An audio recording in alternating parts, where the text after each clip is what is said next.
నమస్తే. Telangana state public service కమిషన్లో అప్పటి మొత్తం కమిషన్ సభ్యులు ఎవరైతే ఉన్నారో వారిలో ఒకే ఒక్కరు మిగిలారు, కోట్ల అరుణ కుమారి. ఆమె కూడా తాజాగా రాజీనామా చేస్తున్నట్లు ప్రకటించారు.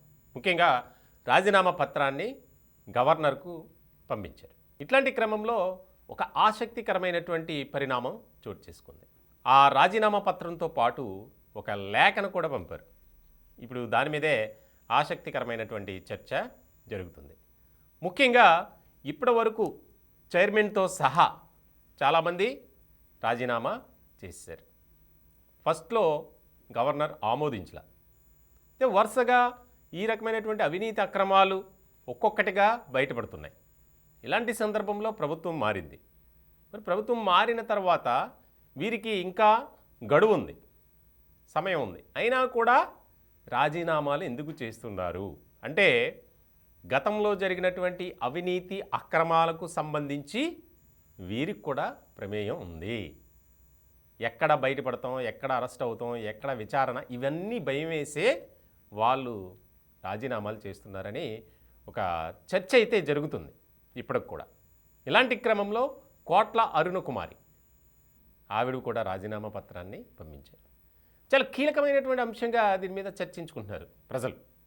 ముఖ్యంగా ఆ రాజీనామా పత్రంతో పాటు లేఖలో ఉన్నటువంటి అంశాలు కనుక మనం ఒకసారి పరిశీలిస్తే, జరిగినటువంటి అవినీతి అక్రమాలకు సంబంధించి నాకు కానీ మా కమిటీలో ఉన్నటువంటి సభ్యులు ఎవరైతే ఉన్నారో వారికి ప్రత్యక్షంగా కానీ పరోక్షంగా కానీ ఎలాంటి సంబంధం లేదు. ఎలా జరిగిందో మాకు అస్సలు తెలియదు, ఎందుకు జరిగిందో అది కూడా తెలియదు. ఏమండి, ఒక ఉన్నతమైనటువంటి కార్యాలయం, రాజ్యాంగబద్ధంగా నిర్వహించబడుతున్నటువంటి కమిషన్, అందులోనూ నిరుద్యోగులకి, రాష్ట్ర వ్యాప్తంగా ఉన్నటువంటి నిరుద్యోగులకు అది ఒక వారధి సారథి అనే చెప్పాలి.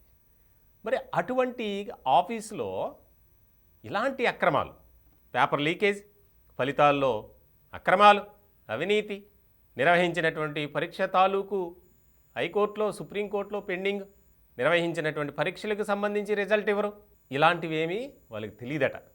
ఎలా జరిగిందో మాకు అస్సలు తెలియదు, మేము నిప్పులం. ఎవరైనా నమ్ముతారండి?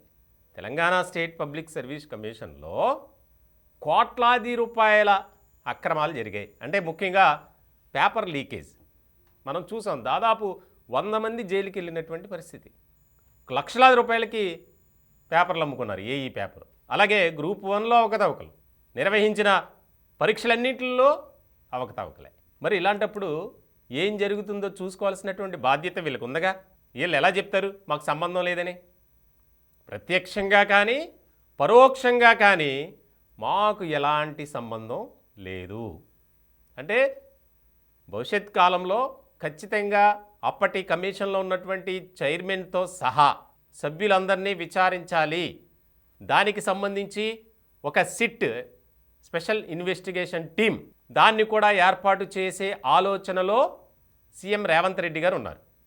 ఇలాంటి క్రమంలో ఈ సభ్యులంతా వరుసగా రాజీనామాలు, ఇంకెవరు మిగల్లా. ఈ కోట్ల అరుణ కుమారి గారు కూడా బయటికి రావడంతో కమిషన్లో ఇప్పుడు పాత సభ్యుల్లో ఎవ్వరు లేరు. ఇటీవలే కొత్త కమిటీ కూడా ఏర్పడింది, కమిషన్ సభ్యులు. దాంట్లో చైర్మన్గా మాజీ డీజీపీ మహేందర్ రెడ్డి, ఆయనతో పాటు కొంతమంది ఉన్నత విద్య అభ్యసించినటువంటి వారంతా సభ్యులుగా ఉన్నారు. ఇలాంటి క్రమంలో ఎందుకు రాజీనామా చేయాలి?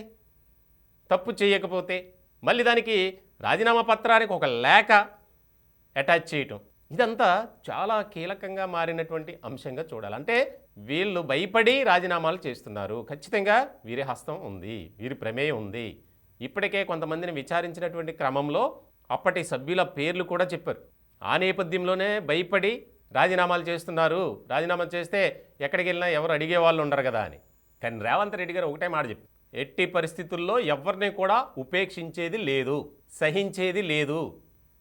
తప్పు చేశారని తేలితే మాత్రం శిక్ష అనుభవించాల్సిందే. ఇది ఆయన కాన్సెప్ట్. ఇలాంటి తరుణంలో మొత్తం అందరూ రాజీనామా చేశారు. ఈ కోట్ల అరుణ కుమారి ఆవిడది ఆమోదించాల్సిన అవసరం ఉంది గవర్నర్ గారు. సో మొత్తానికి చాలా కీలక పరిణామం. అంటే టీఎస్పీఎస్సీలో ఎంత అవినీతి అక్రమాలు జరిగాయి అనేదానికి ఈ సభ్యుల రాజీనామాలు కూడా ఒక కారణంగా చర్చించుకుంటున్నారు తెలంగాణ ప్రజలు. ముఖ్యంగా నిరుద్యోగుల్లో అయితే ఒక ఆసక్తికరమైనటువంటి చర్చ జరుగుతుంది. సరే, వీరు చెప్పినట్టు ఏ తప్పు చేయలేదు, మరి ఎందుకు రాజీనామా చేయాలి? ప్రత్యక్షంగా కానీ పరోక్షంగా కానీ మా తప్పు లేదు, మా సంబంధం లేదు, మా ప్రమేయం లేదు, ఇట్లాంటి మాటలు చెప్తున్నప్పుడు మరి ఎందుకు రాజీనామాలు చేయాలి అనేది నిరుద్యోగుల ప్రశ్న. మొత్తానికి టీఎస్పీఎస్సీలో ప్రక్షాళన మొదలైంది. ఏ క్షణాన్న ఏం జరుగుతుందో అనే భయంతో పాత సభ్యులంతా రాజీనామాలు చేసేశారు. ఇప్పుడు ఇంకా ముందుంది ఈ కొత్త కమిషన్ ఏర్పడిన తర్వాత సభ్యులు దానికి సంబంధించి విధి విధానాలు, అలాగే పెండింగ్లో ఉన్నటువంటి ఫలితాలు విడుదల, కొత్త నోటిఫికేషన్స్, పార్లమెంట్ ఎన్నికలు వస్తున్నాయి, దానికి సంబంధించి ఎలక్షన్ కోడ్ అమల్లోకి వస్తే నోటిఫికేషన్లు విడుదల చేయడానికి అవకాశం లేదు. సో ఇలాంటి క్రమంలో అన్ని జాగ్రత్తలు తీసుకొని ఏ విధంగా ముందుకు వెళ్ళాలి అనే దాని మీద కసరత్తు మొదలుపెట్టారు.